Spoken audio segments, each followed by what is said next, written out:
ہماری آیتوں پر تو وہی لوگ ایمان لاتے ہیں کہ جب ان کو ان کے ذریعے نصیحت کی جاتی ہے تو سجدے میں گر پڑتے اور اپنے پروردگار کی تعریف کے ساتھ تسبیح کرتے ہیں اور غرور نہیں کرتے۔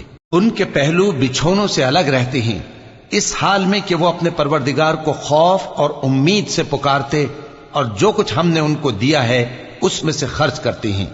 سو کوئی شخص نہیں جانتا کہ ان کے لیے کیسی آنکھوں کی ٹھنڈک چھپا کر رکھی گئی ہے، یہ ان اعمال کا صلہ ہے جو وہ کرتے تھے۔ بھلا جو مومن ہو وہ اس شخص کی طرح ہو سکتا ہے جو نافرمان ہو؟ دونوں برابر نہیں ہو سکتے۔ جو لوگ ایمان لائے اور نیک عمل کرتے رہے ان کے رہنے کے لیے باغ ہیں، یہ مہمانی ان کاموں کی جزا ہے جو وہ کرتے تھے، اور جنہوں نے نافرمانی کی ان کے رہنے کے لیے دوزخ ہے، جب چاہیں گے کہ اس میں سے نکل جائیں تو اس میں لوٹا دیے جائیں گے، اور ان سے کہا جائے گا کہ جس دوزخ کے عذاب کو تم جھوٹ سمجھتے تھے اس کے مزے چکھو، اور ہم ان کو قیامت کے بڑے عذاب سے پہلے دنیا کے عذاب کا بھی مزہ چکھائیں گے، شاید وہ ہماری طرف لوٹ آئیں۔